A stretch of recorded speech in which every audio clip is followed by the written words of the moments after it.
My name is Claire. I'm 32 years old, and I live in a 2-bedroom apartment in Columbus, Ohio, that I pay for myself, furnish myself, and wake up in every single morning without anybody handing me a single thing. I work remote in accounting, I budget every dollar, I cook my own meals.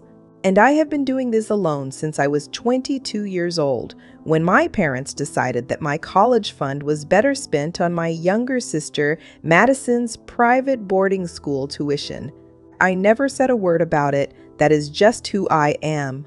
I grew up watching Madison get the new car when she turned 16, while I learned to drive in a 2003 Honda Civic that kept stalling at red lights. I watched my parents pull her out of public school and put her in one of those shiny prep schools 40 minutes from our house because she cried one night at dinner about how the other school did not have a swim team. I sat at that same table and I said nothing. I just kept doing what I always did, working, saving, quietly building a life nobody in my family ever asked about or showed up to see. And for 10 years, that is exactly how things stayed. Then Christmas came. We did not do big family Christmases growing up, but my mom started this tradition about 3 years ago where she books a private room at a nice restaurant in our hometown and we all do Christmas lunch together. My dad, my mom, Madison, her husband Derek, their 2 kids, and me. I show up every year because she asks me to and because I still love my family even when they make it hard. This year, I drove the 4 hours from Columbus, checked into a Holiday Inn so I would not have to stay in my childhood bedroom, which is now Madison's home gym, and I walked into that restaurant on December 23rd wearing a green dress I had saved up for and feeling genuinely okay. That is the part nobody tells you. Sometimes you really are okay. You have built something quiet and solid, and you walk into a room feeling like yourself. And then in one sentence, somebody can take a sledgehammer to all of it. We were at the table, maybe 20 minutes. The bread basket was still warm. My dad was talking about the drive-in. My mom was fussing over whether the kids wanted hot chocolate. And Madison was on her phone the way she always is when Derek leaned across the table and said to her loud enough for all of us to hear, "You should ask Claire if she can help with the Cabo trip. She probably has money just sitting there." And Madison laughed, not a small laugh, a real one, and she said, "I doubt it. She probably just has like $58 saved." The table went quiet, not the kind of quiet where someone is about to defend you, the kind where everybody looks at their bread plate. My mom smiled at her water glass. My dad cleared his throat and reached for his phone. And Madison kept scrolling. I sat there and I felt something I did not expect. Nothing. Not heat in my face. Not that tight feeling behind my eyes. Not the urge to stand up and say something sharp. Just nothing, clear and cold, like standing on the edge of something frozen and deciding very calmly whether to step back or keep walking. I said, "Yeah, probably." And I smiled and I reached for my water and I let the conversation move on. Derek made a joke. Madison ordered the salmon. The kids asked if they could get dessert. And I sat there completely still, completely present, and I let every single person at that table believe they knew exactly who I was and exactly what I had. Because here's the thing. I have been quiet my whole life. I have let people talk. I have let Madison take the car and the school and the vacations and the attention and the assumption that because I did not scream about it, I did not notice, I noticed everything. And 10 years of working in accounting and living below my means and making one very specific investment decision at 26 years old means that the number in my account is not $58. It is not close to $58. What happens next at that table when my phone lights up right there in front of everyone with a notification I cannot hide is going to change every assumption this family has ever made about me. And I was not planning on saying a word, but fate, it turns out, had different plans. My phone was face up on the table because I had been using the Maps app to find the restaurant earlier, and I forgot to flip it over. That is the only reason any of this happened the way it did. Derek was in the middle of some story about his golf game when my screen lit up and the notification banner sat there for a full 3 seconds before it went dark again. I saw it. Madison saw it. And from the look on her face, I knew she had read every word of it.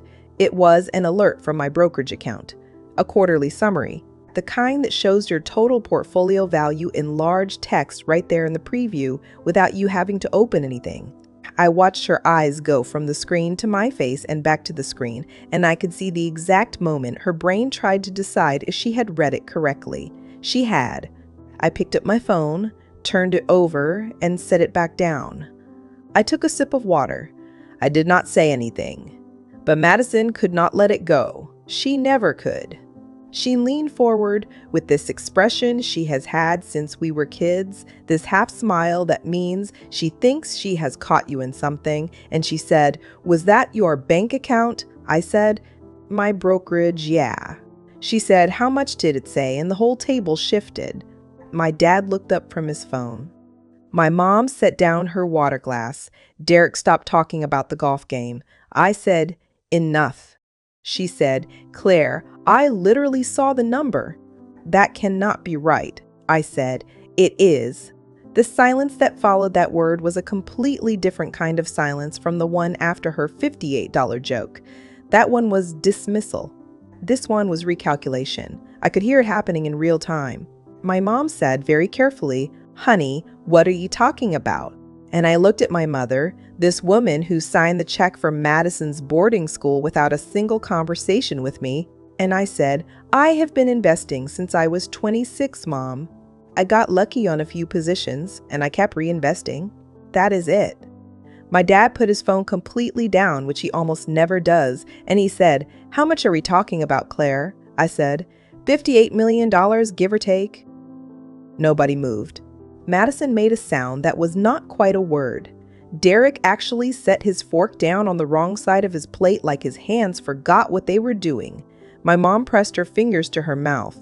And my dad, my father who had sat at the same kind of table 10 years ago and redirected my college fund without asking me, looked at me with an expression I had genuinely never seen on his face before.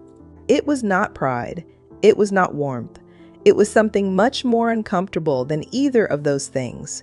It was the look of a man doing very fast and very unflattering math about every decision he had ever made.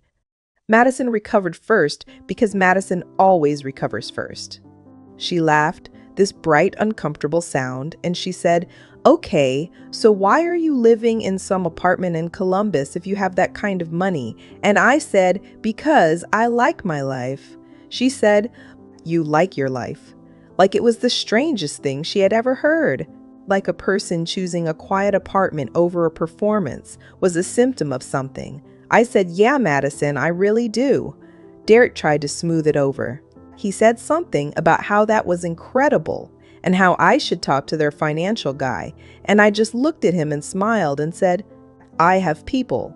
And I meant it gently, but I also meant it completely. My mom reached across the table and put her hand on mine and said, "We had no idea, sweetheart." And that is the sentence that did it.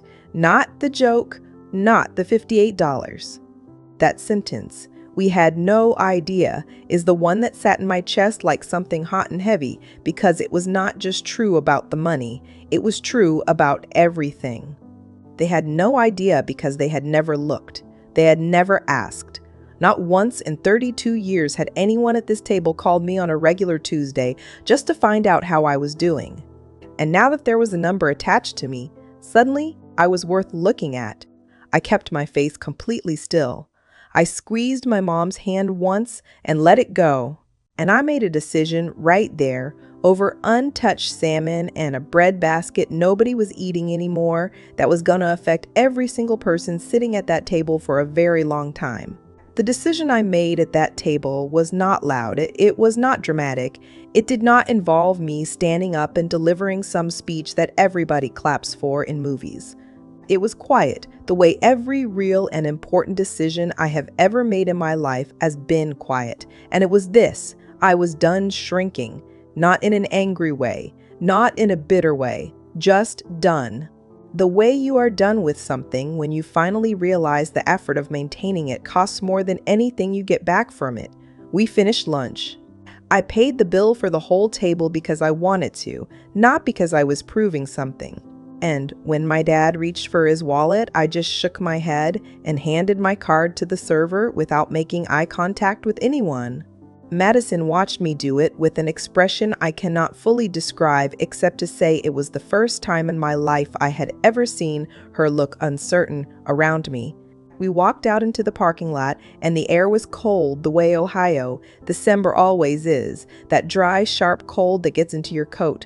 And my mom hugged me for a long time and said in my ear that she loved me and that she was proud of me, and I held on to her and I believed the love. And I let the pride part go because pride now felt like something that needed to have been said approximately 30 years earlier to mean what she wanted it to mean. My dad shook my hand. He actually shook my hand, his own daughter, which tells you everything you need to know about where we were. Derek said, "Seriously, Claire, incredible. We should all get together more." And Madison stood about 6 feet away with her hands in her coat pockets, and she looked at me the way you look at a stranger you suddenly realize you have been rude to on an airplane, and there are still 4 hours left in the flight. She said, "I did not mean what I said earlier about the $58. I said, "I know." She said, "I was just joking around." I said, "I know, Madison, and I meant that too. I knew it was a joke. The joke was not the problem. The joke was just the door that finally let me see what had always been on the other side of it, a lifetime of being the one who was assumed to be less. The one who got less and therefore must have been less, and therefore did not need to be asked or considered or seen." I drove back to my Holiday Inn, and I sat on the edge of the bed in my green dress, and I called my best friend Renee back in Columbus, and I told her everything, and she said, "So what are you going to do?" And I said, "Nothing different." She was quiet for a second, and then she said, "Good," because Renee knows me. She knows that the most powerful thing I have ever done in my life was not the investment that changed my net worth. It was the decade of choosing myself quietly, consistently, without applause, without anyone watching. The money was just what happened when you do that long enough. In the months after that Christmas lunch, things shifted in my family the way tectonic plates shift, slowly, underground, and then suddenly all at once. My mom called more. My dad sent an email, an actual email, asking if I wanted to have dinner the next time I came through town, just the two of us. Madison texted me in February, not to ask for anything, which shocked me, just to say she had been thinking about our relationship and she thought maybe they had not always been fair to me growing up. I read that text 3 times. I did not respond for 2 days, and when I did, I said, "I appreciate that. Let us take it slow." Because I am not a door that swings open just because someone finally decides to knock. But I am also not someone who throws away the possibility of real things. I've worked too hard and waited too long to be careless with anything, including the people who share my blood, even when they have not always deserved the grace I kept extending them.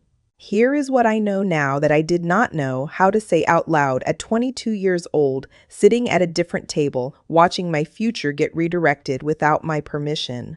Being overlooked is not proof that you are small. Sometimes it just means you are building something that has not shown up yet. Stay quiet, stay consistent, let them assume. And then one day your phone lights up at Christmas lunch and every assumption in the room shatters all at once and you just sit there, completely calm and let it.